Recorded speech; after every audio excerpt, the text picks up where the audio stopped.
Quality और consistent performance के लिए सिर्फ सिल्वर पंप्स एंड मोटर्स, नाम याद रखना। समाचार अमदावादથી। અમદાવાદમાં IKDRC કિડની હોસ્પિટલમાં ભરતીને લઈને વિવાદ સર્જાયો છે। 2023માં જાહેરાત કર્યા બાદ હજુ સુધી ભરતી ન થતા વિવાદ સર્જાયો। 2023માં 1156 પોસ્ટની કાયમી સરકારી ભરતીની જાહેરાત કરવામાં આવી હતી। 6 મહિના પહેલા ભરતી માટે ડોક્યુમેન્ટ્સ વેરિફિકેશન પણ થયું હતું। વેરિફિકેશન બાદ પણ હજુ સુધી નિમણૂક ન આપતા રોષ વ્યાપ્યો છે। ભરતી સમયે નર્સિંગ કેડરની 650 જગ્યા હતી, જેને ઘટાડી 430 કરતા વિવાદ સર્જાયો। ભરતી ન થતા કિડની હોસ્પિટલમાં વિદ્યાર્થીઓની હડતાળ જોવા મળી રહી છે। તાત્કાલિક ઓર્ડર કરવામાં આવે તેવી આ વિદ્યાર્થીઓએ માંગ કરી છે। તો અમદાવાદમાં IKDRC કિડની હોસ્પિટલ આવેલી છે, જ્યાં ભરતીને લઈ અને વિવાદની શરૂઆત થઈ છે। આ વિશે વધુ જાણકારી માટે સંવાદદાતા મિહિર સોલંકી આપણી સાથે લાઈવ જોડાયા છે। મિહિર, કિડની હોસ્પિટલમાં ભરતીને લઈને વિવાદ થયો છે, શું માંગો છે?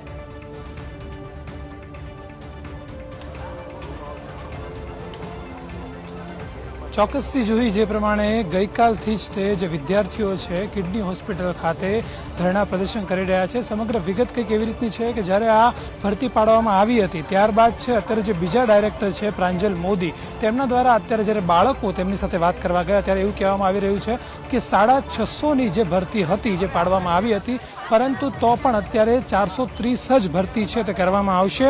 અને બીજો મહત્વનો મુદ્દો તે પણ છે કે જે 430 ભરતી કરવામાં આવશે તે ફેઝ વાઇઝ કરવામાં આવશે, એટલે એક બાદ એક વાત કરીએ થોડા જે અત્યારે હાલમાં પેરામેડિકલની જે આ ભરતી હતી તે એક બાદ એક કરવામાં આવશે। એટલે ક્યાંક ને ક્યાંક એક લોલીપોપ આપવામાં આવતું હોય તેવું હાલમાં એ દેખાઈ રહ્યું છે। તમે જોઈ શકો છો મારી પાછળ હાલમાં વિદ્યાર્થીઓ ગઈકાલથી વાત કરીએ ક્યાંક ને ક્યાંક સમગ્ર જે બાબત બની છે, સમગ્ર જે મુદ્દો ઊભો થયો હતો ત્યારથી ધરણા પ્રદર્શન કરી રહ્યા છે।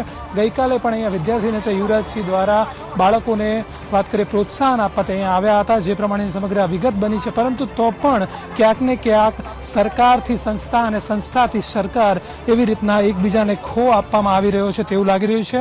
કારણ કે પોલીસ દ્વારા પણ અત્યારે અહીંયા જે વિદ્યાર્થીઓ છે તેમને સમજાવવામાં આવી રહ્યા છે। જે પ્રમાણે તમે હાલમાં જોઈ શકો છો દ્રશ્યોમાં આગળ પોલીસ દ્વારા એવું કહેવામાં આવ્યું છે કે જે પણ તમે ચર્ચા તમારે કરવી હોય 5 મિનિટના સમયગાળામાં કરી લો, કારણ કે ત્યારબાદ પોલીસ દ્વારા તેમને અહીંથી લઈ જવામાં આવશે। ક્યાંક ને ક્યાંક વહેલી સવારથી ગઈકાલથી જ્યારે સમગ્ર જે આ વિવિધ જગ્યાએથી ગુજરાતના વિવિધ જિલ્લાઓમાંથી વાત કરીએ કે આવેલા છે જે બાળકો, તેમને અત્યારે પોલીસ દ્વારા એવું કહેવામાં આવી રહ્યું છે કે તમે એક કાગળમાં સાઇન કરીને આપો અને જે પણ આગળ બનશે, જે ઘટના બનશે તેની જવાબદાર ક્યાંક ને ક્યાંક વાત કરીએ કે અત્યારે વિદ્યાર્થીઓ પોતે જ હશે તેવું અત્યારે પોલીસ દ્વારા તેમને કહેવામાં આવી રહ્યું છે।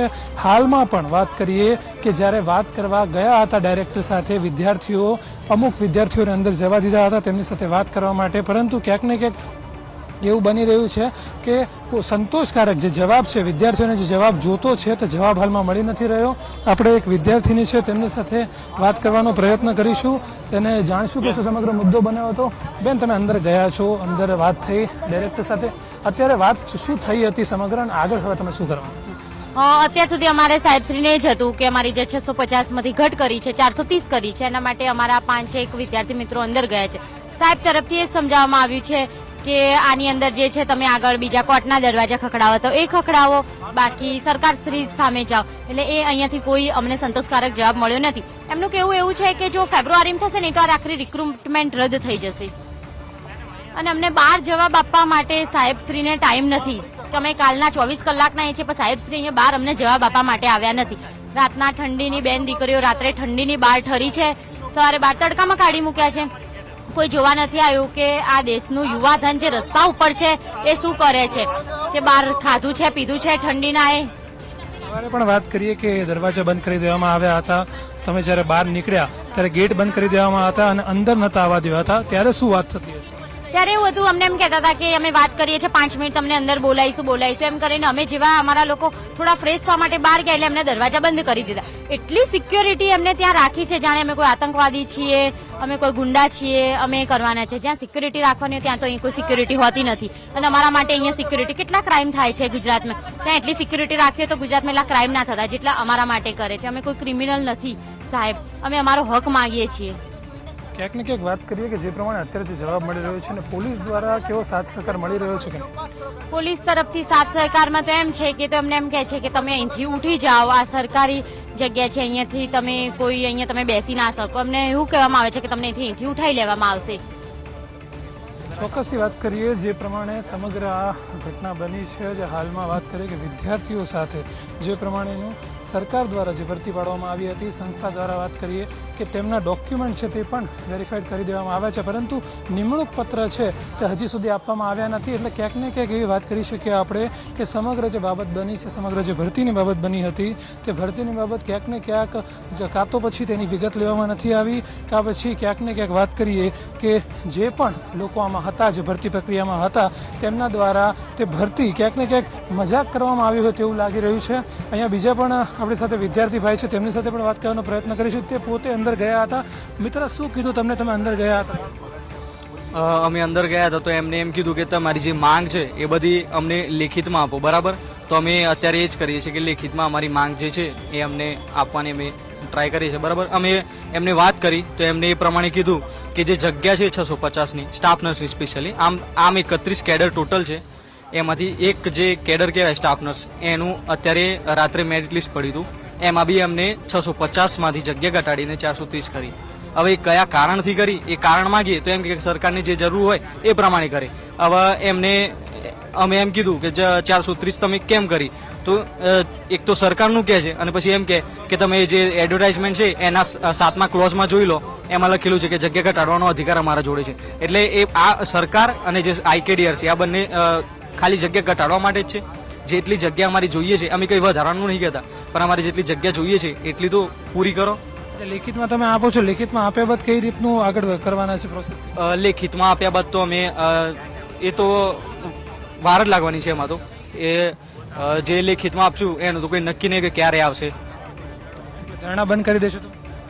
ધરણા તો જ્યાં સુધી અમારી માંગ પૂરી નહીં થાય ત્યાં સુધી ચાલુ રહેવાના. પોલીસ દ્વારા એવું કહેવામાં આવી રહ્યું છે કે ધરણા અહીંયા નહીં કરવામાં આવે, સરકારી જમીન. હા, સરકારી જમીન છે, બરાબર વસ્તુ છે, પણ અમે બી ઇન્ડિયન સિટીઝન કહેવાઈએ તો અમારો બી અધિકાર છે રાઇટ ટુ સ્પીચનો, તો અમે બી બોલી બી શકીએ અને જે અમારે જે કરવું હોય, જે લીગલી થતું હોય એ કરી શકીએ. એટલે લેખિત બાદ પણ આપ ધરણા બંધ? લેખિત બાદ ધરણા બંધ નહીં થાય જ્યાં સુધી માંગ અમારી પૂરી નહીં થાય.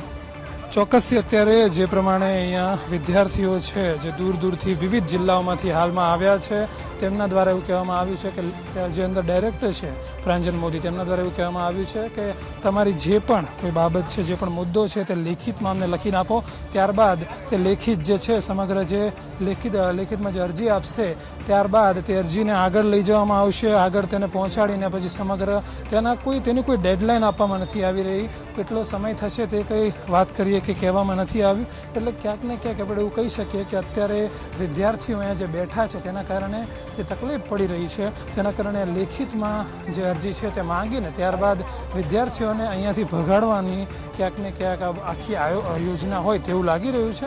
કારણ કે જે સવાલ છે તેનો જવાબ સંતોષકારક મળી નથી રહ્યો, તે માટે વિદ્યાર્થીઓ છે તેવા ધરણા પ્રદર્શન હાલમાં તો બંધ કરવાના મૂડમાં દેખાઈ નથી રહ્યા. જી, આપ જોડાઈને તમામ જાણકારી આપી તે માટે